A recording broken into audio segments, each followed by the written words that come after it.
Alright, look. The Mortal Kombat franchise has done more experimenting than your long-distance girlfriend in her first semester at college. We've seen Ed Boon and his deranged band of lunatics dabble in kart racing, movies, chess, Dr. Mario, anime, comic books, and pretty much anything else you can think of to protect your virginity, but you already know that. In fact, if I told you that today we're going to be talking about the Mortal Kombat TV show, I'm sure you'd already have Mortal Kombat Legacy queued up. But that's too mainstream. I'm digging into the dregs for this one, deep within the bowels of Mortal Kombat's lore, treading a path long forgotten by the sands of time, to present to you a Mortal Kombat TV show that, for much of my adolescence, might as well have been a myth. I bring to you Mortal Kombat Conquest. In this contest, when you stop winning, you stop breathing. Finish him! Feel the rush of Mortal Kombat the series. Tonight at 11 after WCW Monday Nitro on TNT. For the unfamiliar, Mortal Kombat Conquest was a live-action television show that aired in 1998 and served as a prequel to the first Mortal Kombat, seeing the great Kung Lao tasked with training the next generation of warriors to take down Shang Tsung and Shao Kahn. Now look, when I first heard about this description, let me tell you, I was sold. Fun fact, I'm actually a sucker for the original Mortal Kombat movie. Hell, I can even get down with some Annihilation from time to time. You know, I really just like fermenting in that late 90s cheese. So to say the least, I was excited to finally sit down and catch a glimpse of these warlocks. Bucket of popcorn, Diet Coke, and lorazepam in hand, all I wanted was to see my favorite characters from the original trilogy duke it out over some cologne-drenched Europop synth beats, and maybe get a couple of fatalities to satiate the part of my monkey brain that perpetually gnaws at my sensibilities. And, well, let's just get into it. The first episode starts off not with any real intro, but instead with a classic 1v1 duel between Shang Tsung and the great Kung Lao. And immediately, you feel like you've been transported back to 1998. This story is supposed to take place 5 centuries ago? But our main protagonist here is clearly a fashion trailblazer. I can see why they call him the Great Kung Lao. He looks like he came straight from a Backstreet Boys music video, and let me tell you, he's got all the acting chops to complement that. All he's missing are the frosted tips and the puka shell necklace to really get those AOL BMs popping off. Anyways, the two duel for a bit, Shang Tsung dominates before we're treated to the hypest intro I have ever seen in my fucking life. And see, they get you because they almost show boobs. Now you gotta stick around. Back to the action though, as Shao Kahn, and yes, that is Shao Kahn, instructs Shang Tsung to do what he does best and suck the soul out of Kung Lao. Pause, resume. Raiden don't play like that though, so from the top rope, he says the iconic line, everybody knows it. You can do it, Kung Lao! Please! Man, I don't know if I can make it through this fucking video. Anyways, Kung Lao uses that motivation to do what any red-blooded man on the brink of death would do. Think about scantily clad women, and thus, fueled by the power of blue balls and Nirvana music video lighting, Kung Lao comes out on top. Instead of performing a fatality, however, Mark Hoppus here decides to perform a friendship because, and I quote, "The people of Earthrealm are not murderers." Which is a bold statement, considering, One by one, the buildings came down. This is AC. I have OJ in the car. We're gonna party. Party.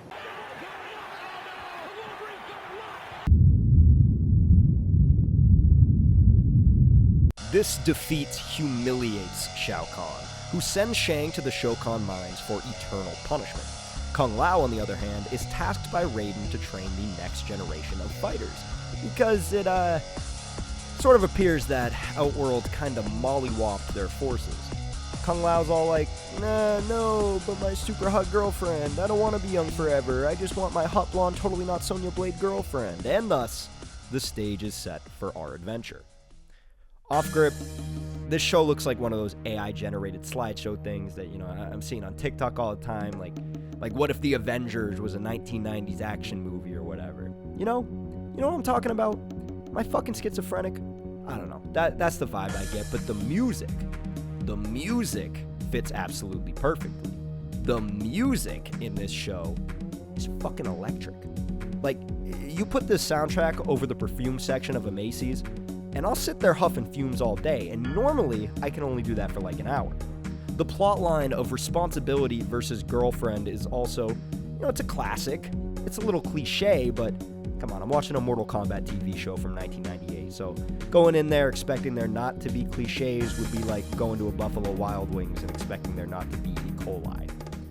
After we're introduced to our protagonist, his Gumar, and our antagonist, we get introduced to our second main character. The baddest man on the planet, definitely totally somebody who naturally has an American accent, Zero. You know I always tell you what you want to hear, Jen. But this time it might actually be true. I just got your father a very sweet deal of 200 pounds of cinnamon. I mean, bro, come on. This dude's just majestic. He's unfathomable. He looks like the cover star for one of those special books that your mom likes to read. And here he is, serving as the bodyguard for Kung Lao's main piece, Jen, which he likes to do in between lovemaking sessions with your aforementioned long-distance girlfriend. Jen, on the other hand, well, let's just say that this woman is to acting what a malfunctioning nuclear reactor is to a 12-year-old's birthday party. You've been practicing. Focus, you taught me. I can't be distracted. Yeah. What, scared I can beat you now? Don't look so surprised, Kung Lao. You're a very good teacher. Jen, Like, whatever the opposite of a personality hire is, that is her. Anyways, as Fabio and bowl of cereal that's been left out for an hour travel onward to find Kung Lao, they get mugged by some thieves, one of which, who looks like the wildly attractive lead singer of a grunge band, is named Taja, and she conveniently gets spared and captured after Giga Chad Zero uses his jawline to take down the others. Kung Lao appears, and the real conflict begins as they take a trip to Jen's place so he can ask her father for her hand in marriage.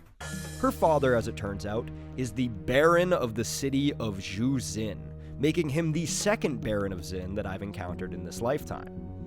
Yeah, everybody knows Zhuzin. I don't even know what it's called. It plays an integral part in the Mortal Kombat timeline. The crossroads between realms.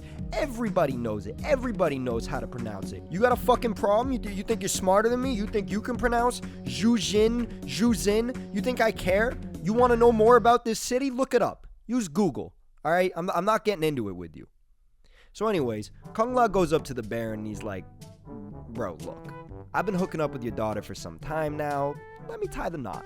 And the Baron's all like, all right, broke boy, you do all that flippy-dippy bullshit, 619, top rope, whatever, but that don't pay the bills, so no. In fact, I don't even believe that you're doing any of that foolishness. Which, like, yeah, technically the Elder Gods don't really pay Kung Lao per se, but they do give him eternal youth so that he can save the entire planet. Like, in this universe, there are literal gods, provable by otherworldly tournaments, one of which was literally won by Kung Lao, the John Jones of these otherworldly tournaments. And this Baron dude's all like, nah, you're delusional. Also, Jen's my property, and I will kill you if I see you again. Which is an especially bold claim, considering Kung Lao literally as the lightning god as one of his shooters. But nonetheless, he says it, his words, not mine. Anyways, a scuffle breaks out, Kung Pao goes home, and we get to check out Shang Tsung down in the mines, where he's hanging out with Not Jade. Hi, Not Jade. This woman that Shang Tsung smacks after implying that she's a prostitute is named Vorpax, and she basically strikes a deal with Shang Tsung where if she helps him get revenge on old Kung Lao, he'll help her escape. Now, it's at this point that you may be wondering, wait a second. This is a Mortal Kombat TV show, and other than the protagonist, who, by the way, hasn't been playable in a single game, our main characters are Zero, Taja, Jen, and Vorpax. Something ain't right here. Where's the mortals? Where's the combat? Where's the Mortal Kombat? Which is a valid question, but don't you worry, because shit's about to get wild. So here we have, trapped in this container, Scorpion. Yes, that Scorpion is Scorpion. Bro, I swear to God, you can't make this shit up.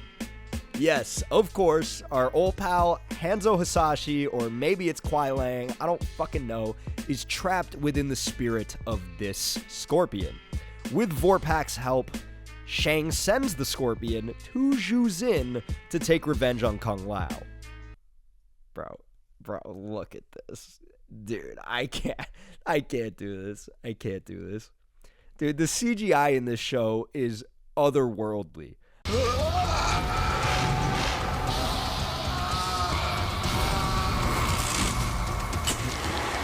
I'd like to send my personal regards to the animators who worked tirelessly to bring this marvel of digitally generated abomination to my corneas.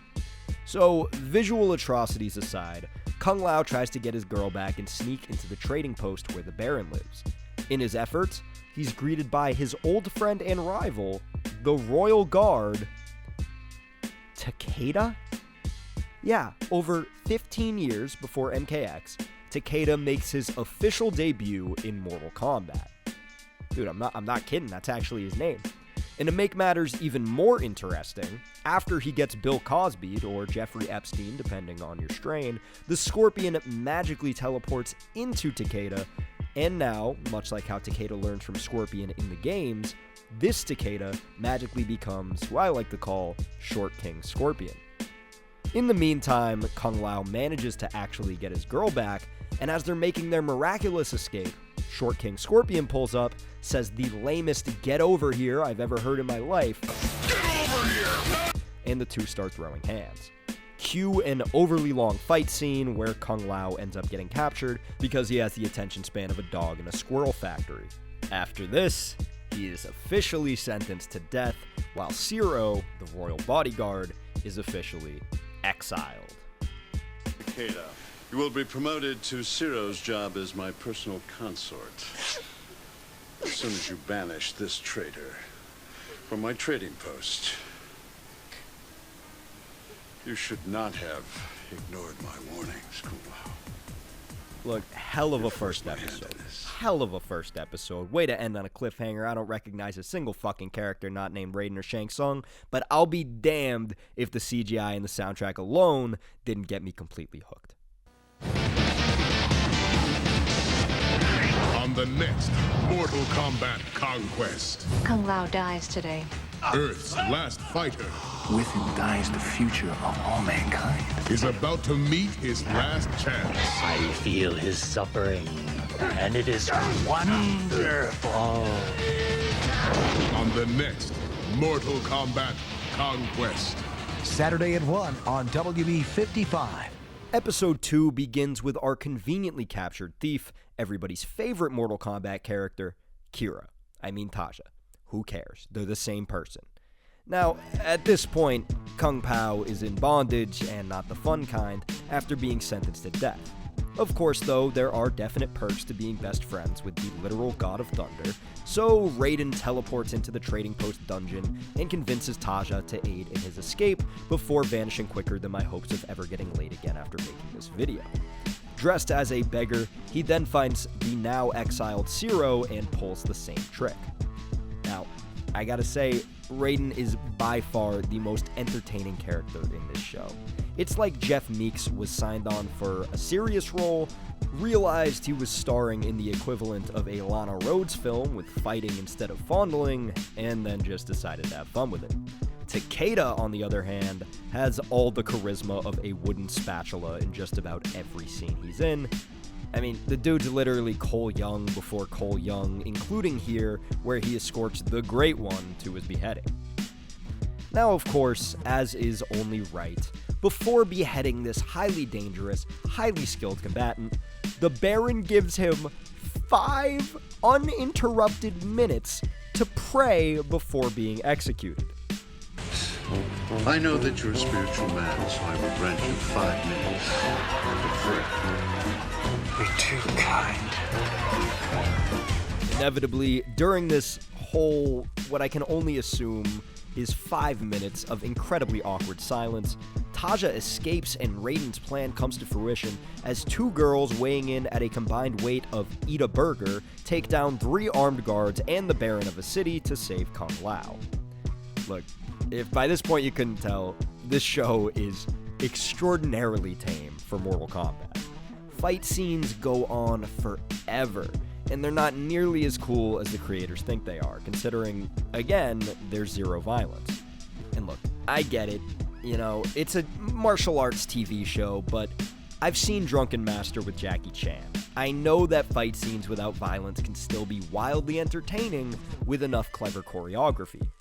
These fight scenes really, in my opinion, just feel like random cartwheels and kicks, and given that I'm watching a Mortal Kombat show, it's not like there's really any curveballs and who wins what, so most of the time I spent watching these fight scenes, I was kind of just waiting for them to be over so that I could see the plot progress. This escape fight here is testament to that, and once it finally ends, Taja has a full change of heart and decides to be a good guy as our heroes reconnect with Zero and decide to stick together. Before long, though, as they enter Jen's bedroom to consensually kidnap her, they get ambushed. Takeda starts to steal Kung's soul for Shang Tsung, and the Baron is like, "Hey, bro, chill." Even though he was about to have him executed? I don't know. Actually, no, I need to know. If the Baron knows that sorcery exists, what reason could he possibly have to think Kung Lao is lying about this Outworld shit? In fact, that's actually a common trend in this show, where characters will see otherworldly superhuman magic and be like, "Nah, that's clearly a parlor trick. You can't fool me, Kung Lao." Long gray hair, bright blue eyes, about this tall. Hey, I know that guy. He escaped from here last night after he guilted me into saving you. His name's Raiden. He's the Thunder God and protector of the Earth Realm. Wanna run that by me again? Yeah, you lost me a Thunder God.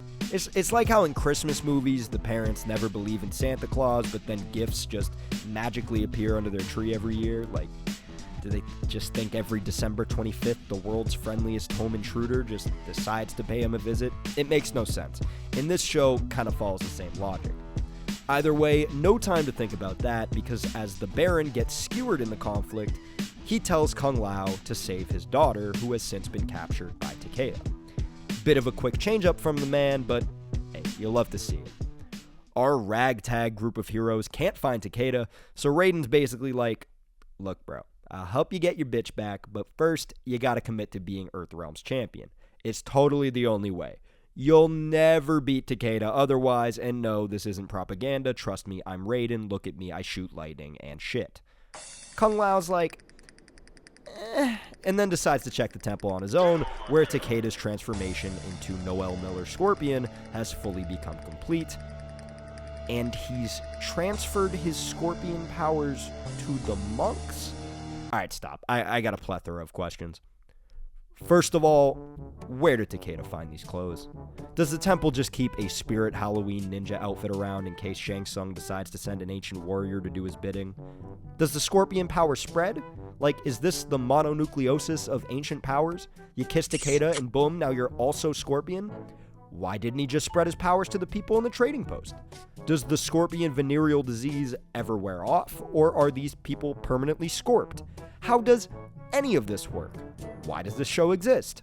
On a meta level, the real question is, why do they always do Scorpion so dirty in every live-action Mortal Kombat? Look at this guy. Listen to this guy. Takeda is no more. I am Scorpion. He sounds like an NPC from the Mortal Kombat Deception Conquest. Also, his spear is sentient. Why? Because of course his spear is sentient. It's a Mortal Kombat film from 1998. It's crazy how much the fight scenes look like they're straight out of the original movie, which, if you've seen the original movie, you get that multiple 45-minute long episodes of it can get kind of grating. Again, this is no Jackie Chan Drunken Master. Not much creativity, absolutely no violence, just Kung Lao getting absolutely dicked by Scorpion until Kung Lao is once again fueled by horniness. The two go back and forth with inconsequential moves at random camera angles, when at the end of the day, I just want to see the plot progress. It finally does when Scorpion shoots the greatest fireball that I have ever seen in my life and takes Jen out of the picture as she makes the worst attempt to save her boyfriend since Mary Jane Watson in Spider-Man 2. Jen's like, "Are we winning?" And Kung Lao's like, "You're doing great, sweetie," before finally taking Scorpion out. Which, I guess, him getting knocked down, which, mind you, happened multiple other times throughout the fight, naturally causes the ground to split in two to create a Minecraft-type ravine that Scorpion then falls into and assumedly melts within the lava of. I don't know, man. The less questions that we ask, the better at this point, dude. We're like over, 12, 13. Are we at 15 minutes in this video? You sat through 15 minutes of this video talking about this show, and if this is the point that you're like, you know what, none of this really makes any sense, I gotta question your ability to analyze media, because I'm not asking any more questions, so you shouldn't either. Just like that, though, Jen apparently dies, so I guess Kung Lao totally fails Jen's dad immediately, and Raiden tries to comfort him and be like, "Ah, damn, bro, that sucks." But I imagine his "ah, damn, bro, that sucks" is the same way that a guy says that when his boy finally breaks up with a toxic ex. Like, yes, now we can finally go to Outworld and take out interdimensional sorcerers again. Except in my life, it's a little more along the lines of, yes, now we can finally drink $7 pitchers of Keystone and cry to Fleetwood Mac again. In the end, Kung Lao decides to take Zubaz up on his offer and defend Earthrealm from Shang Tsung's wrath. Taja and Zero, despite somehow still not believing in any of the Mortal Kombat sorcery, regardless of how many Scorpion ninjas and otherworldly ravines appear out of thin air, decide to join Kung Lao in his mission. Now, at this point, I have sat through the entire show. These are just the first 2 episodes, and let me tell you, they are the tip of the iceberg, literally. The best way I can describe it is that it's Schrodinger's TV show. Somehow, it is both wildly entertaining and wildly underwhelming simultaneously. So much happens. Too much happens. Yet at the same time, it really kind of feels like absolutely nothing is happening at all. Along the way, we do bump into a few stalwart characters, but honestly, thinking about it from a 13-year-old Tyler's perspective, I can only imagine the disappointment of having to sit down and watch this every week. As an adult, though, the show only spanned 1 season, and it received middling reviews, sitting at a 6.2 out of 10 on IMDb. And from what I can gather, it actually kind of has a decently sized cult fan base, with a few commenters actually wishing to see it return. I don't know about going that far, but I will say, again, as an adult and not a 13-year-old who just wants to see boobs and blood, for what the show is, I was entertained. It's cheesy, the acting at times is absolutely abhorrent. It's their holiest week. I know that Mortal Kombat nonsense. Nonsense or not, it's only right for us as citizens here to make an offering to the temple and its fighters.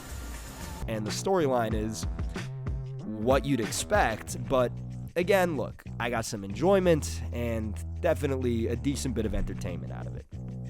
The show was actually pretty popular in its day too, airing directly after Monday Nitro on TNT. So if you were ever wondering why WCW had their own Sub-Zero, well, now you have an answer. Overall, with a new Mortal Kombat movie in production, and in the age of streaming TV shows with gratuitous violence like The Boys, who are also owned by Warner Brothers, it's honestly kind of a wonder that we haven't seen a new Mortal Kombat-themed TV show hit the silver screen. All I can hope is, if NetherRealm ever did decide to reopen this can of worms, that they would decide to do it with just a little more intensity than this first outing. With that all being said, hopefully you enjoyed this video. If you did, you know the drill. Be sure to leave a like, leave a dislike if you didn't like it, and make sure to leave me a graphic, descriptive hate comment. I will fist fight you. I keep 16-ounce gloves in my car at all times. I'll drive anywhere. You think I got better things to do? I just made a 20-minute long video about a 6 out of 10 Mortal Kombat series. It's not even so bad that it's good, and it's not even so good that it's worth talking about. It is a mid-TV show, and not only did I make a 20-minute long video about it, You just sat through a 20-minute video about it. So you think you're better than me? We can settle this, all right? We can settle this. I want to hear something descriptive and vile said about me. Really get the gears turning and the blood boiling, all right? I'm not fucking around with you, all right? We good? All right, whatever. Subscribe.